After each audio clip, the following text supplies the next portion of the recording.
This is the reason why people come to the beach. Outer Banks. Yes. The beaches. Wonderful, wonderful beaches.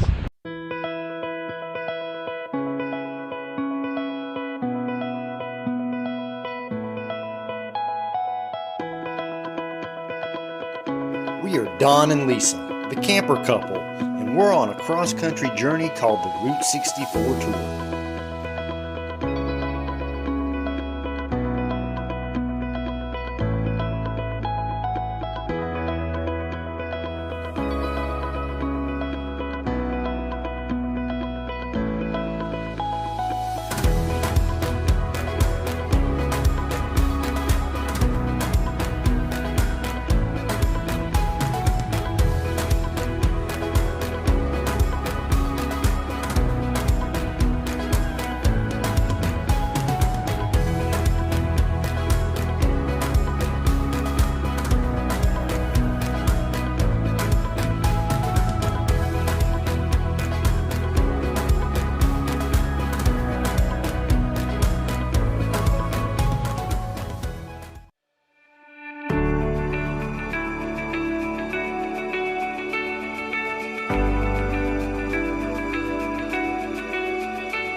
This is the reason why people come to the Outer Banks. Yes. The beaches. Wonderful, wonderful beaches. And it's about 6:30 in the morning, but we got up early and decided to bring our coffee out on the beach. Nice, quiet, nice and cool right now. Great time to be out on the beach.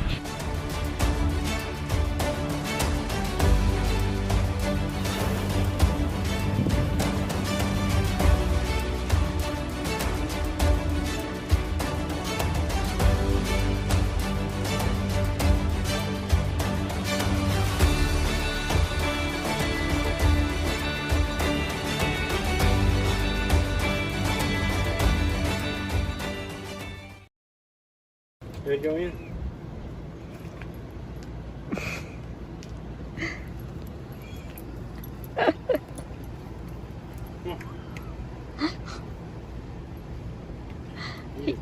He is ignoring you. Come on, buddy.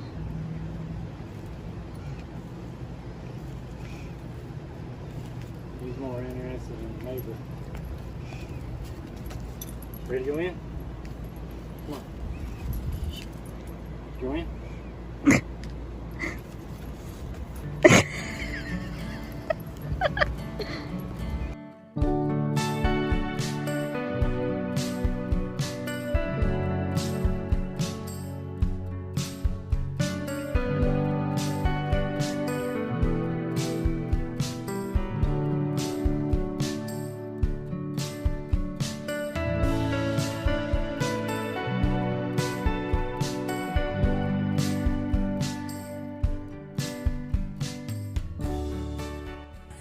This is the Bodie Island Lighthouse. We decided to stop and check it out. There's tons of lighthouses in this area. We're trying to catch as many as we can. We did Ocracoke as well, so we'll be showing you all the lighthouses we're able to catch.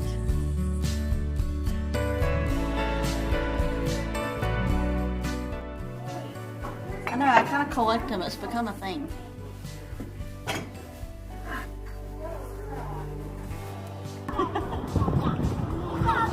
Cold. Huh? The water's cold. The water's cold. Very cold. But they got two pools. They got a hot tub too. Yeah, the indoor pool is nice. This water's too cold.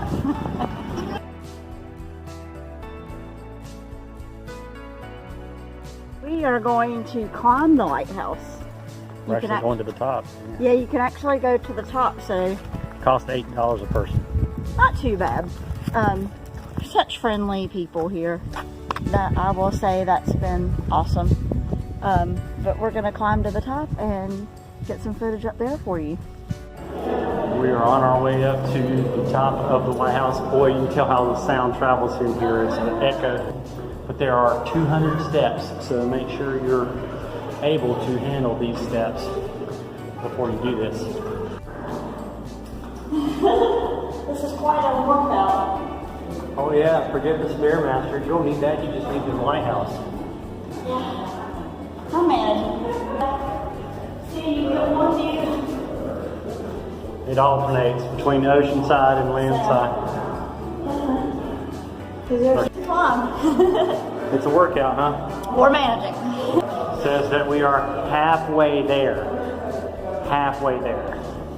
Oh, living on a prayer. We're halfway there. This is amazing. Are you happy? Yeah. You survived the lighthouse? I did. Look! We made it!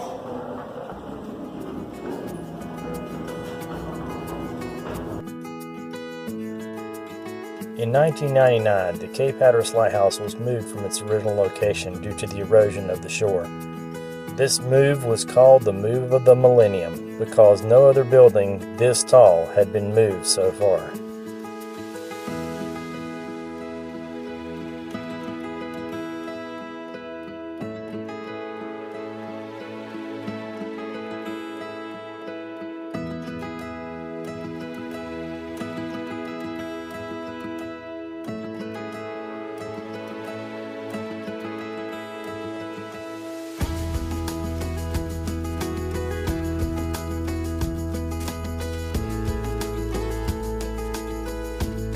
We're headed back down.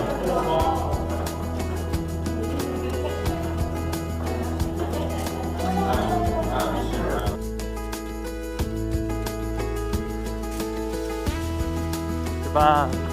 Without falling and without complaining. Yeah, that's a miracle right there. Hey. This was so fun and not expensive. So it was very, very cool to get to do this. You know, it might not mean as much to you, but this is super cool. Just looking back at being a kid and studying this place in your history books, and you get to come look at it. Which I think is one cool thing about traveling in general. You can look at things you hear about and go, oh, I've seen that. Nothing like that. That's so neat.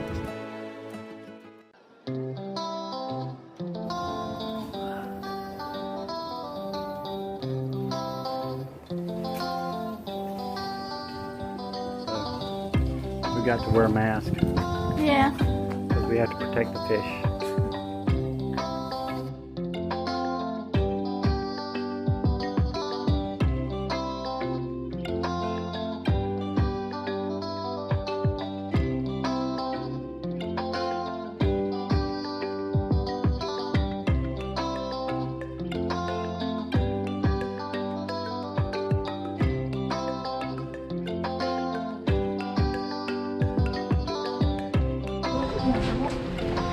Yeah.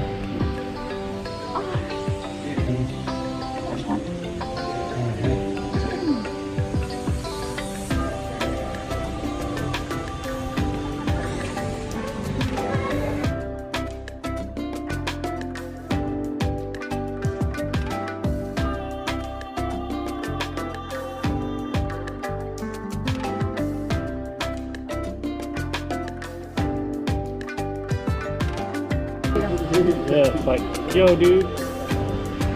See you later, alligator.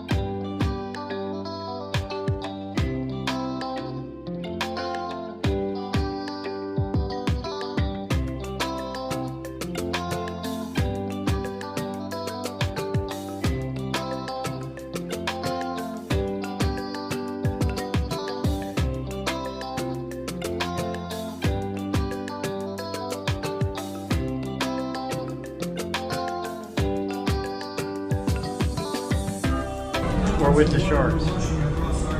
We're wearing our masks with them. Masks protect from everything.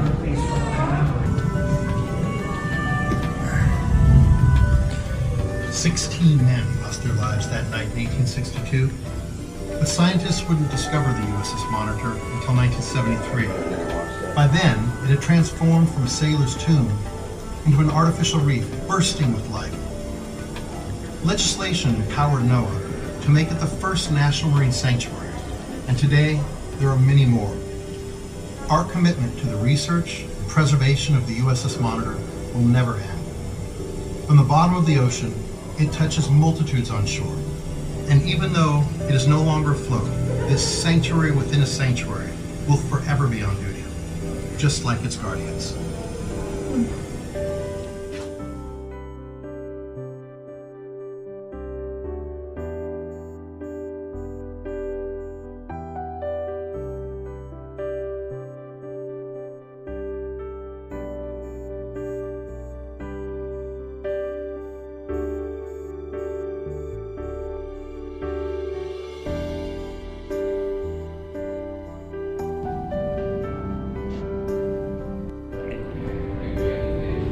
These are artifacts from the USS Monitor.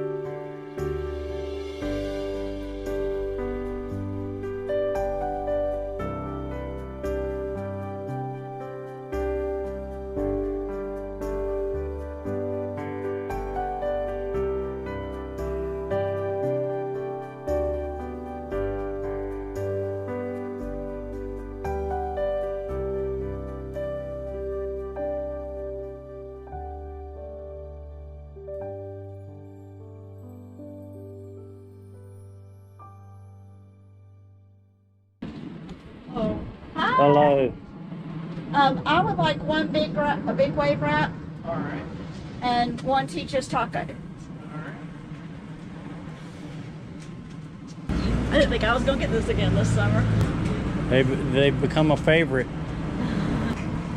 We're addicted. Man, I want to get the cheesesteak sometime. This is the two things we get. Yeah, but I would like to try their cheesesteak. Crab cake sandwich would be good too. I know. Well, maybe tomorrow that's what we'll try. How about that? Well, I've got some issues.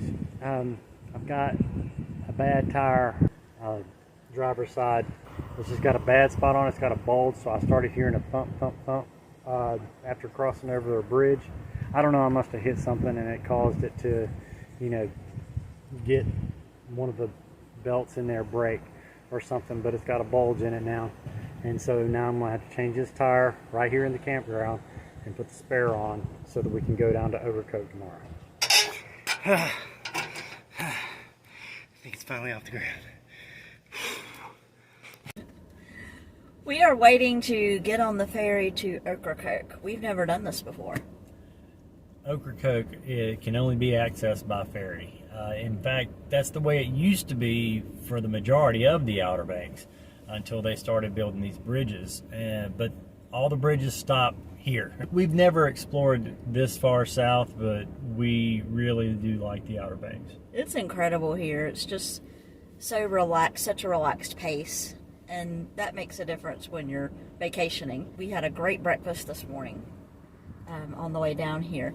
It's a beautiful drive too. Yeah, very scenic. I mean, that's what they call it. Highway 12 is the scenic byway. From here on down south is still very hard to access. There's no bridges or anything, so from here on out, it's just ferries. There's no more bridges out from here on out. A lot of it's still untouched. It still retains its natural beauty.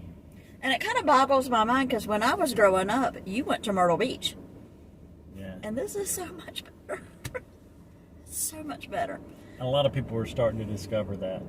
And some of it's just your flavor. This is not the kitschy Ripley's Museum, stuff like that kind of place, which I prefer.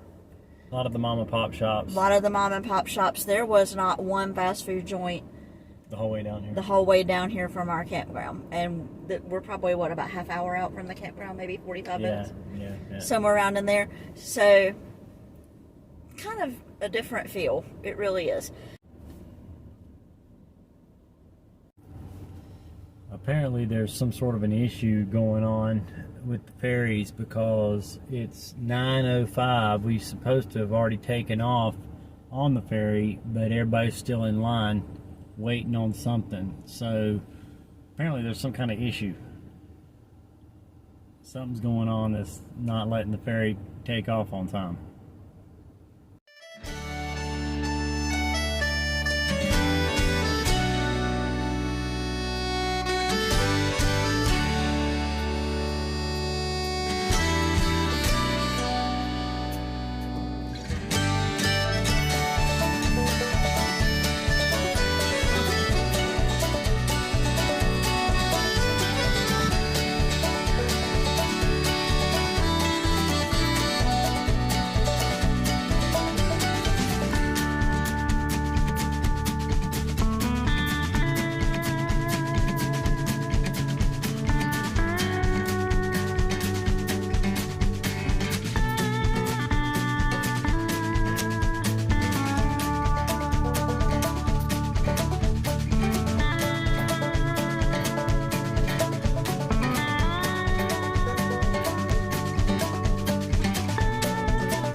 Even though Ocracoke is not very far from Hatteras Island, the ferry boats have to take a long detour around the many sandbars.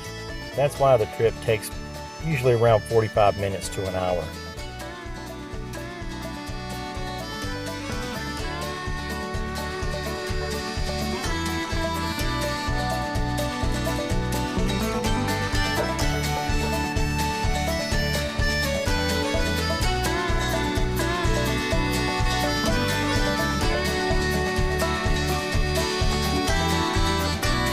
There's only one town on the entire island, and it's completely on the other side of the island from where the ferry dock is. It is right off the shores of Ocracoke that the legendary pirate known as Blackbeard met his doom at the hand of Captain Maynard, who chopped off his head and hung it from the bow of his ship. There are quite a few shops and restaurants on the island, and you can tour the Ocracoke Lighthouse, which is the smallest of the chain of lighthouses in North Carolina.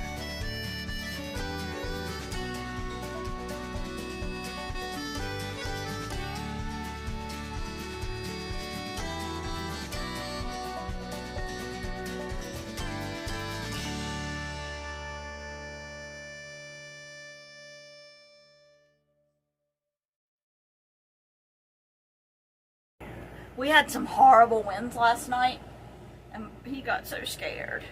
He got scared. This thing started rocking back and forth from the wind blowing so much. Scared the pee out of him, Literally, yeah, right onto the couch. Yeah, it said and he threw up earlier this week. So that's twice we've had to Wash the couch cover. That's why we have a couch cover, just to let you know. And he's a great camper dog. He is like the best camper dog. He's never done that before, but we've never been in winds like that before. It scared the pee out of him. Yeah, I mean, it was very shaky in here last night for a couple hours. Yeah. So if the camper's rocking, Oscar might be. This is our bonus segment called Off the Path, where we tell you about places that are really great to see, but are not part of the Route 64 tour. In this episode, we told you about Ocracoke, where Blackbeard lost his life. But the town of Bath is where Blackbeard lived. But there's a lot more to Bath than just the legend of Blackbeard. This is the oldest town in North Carolina. This small town of Bath was the very first capital of North Carolina back in the colonial days. When the government moved away, everything kind of just dwindled away here in Bath. It's still a very small town. This place is like a movie set. It's so pretty.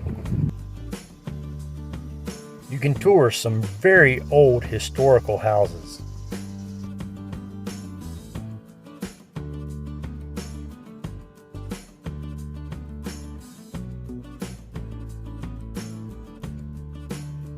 check out the many wonderful gift shops in Bath where you find things that are very, very unique.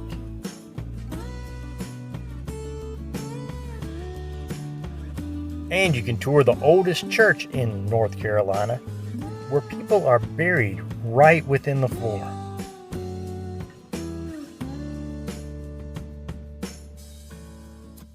While you're there, be sure to check out Quarterdeck, the all-in-one dockside service station restaurant where you can get a shrimp burger and have an amazing dockside view.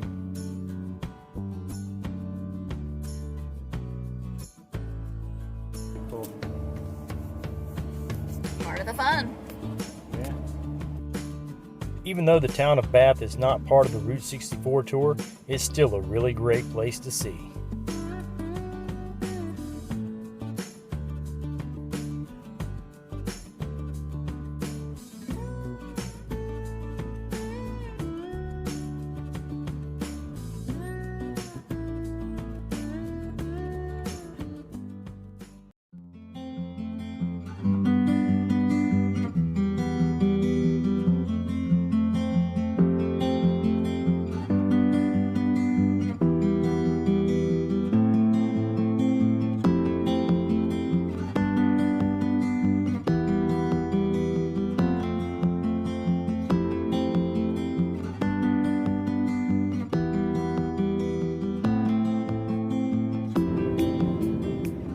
Well, the Outer Banks was a lot of fun, and now we're headed west. Even though the tour of the Outer Banks has now come to an end, the journey of the Route 64 tour is just beginning. And as we pull out of the Outer Banks, we pass by a very special sign that says Murphy, North Carolina. There's the sign right there. That's the sign. You got it. I see a sign.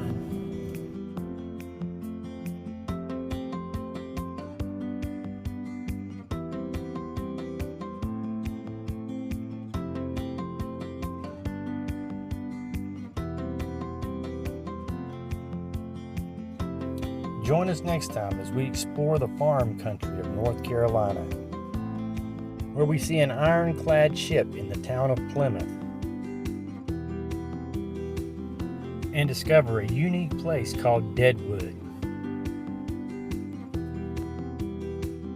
If you haven't already, please subscribe to our channel, and don't forget to ring that bell so you don't miss out on our future episodes. Be sure to stay tuned for bloopers, and until next time, happy camping.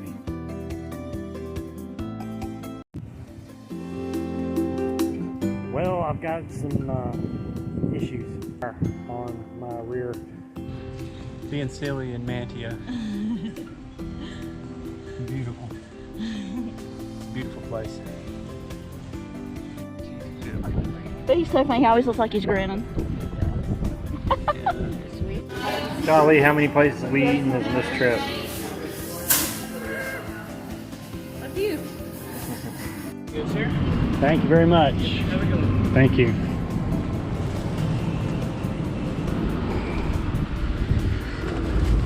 Ready for some food now, huh? This is our go-to Outer Banks lunch. Awesome. It's the best. You want to look out the window, don't you? You just a window dog. How much is that dog in the window? Did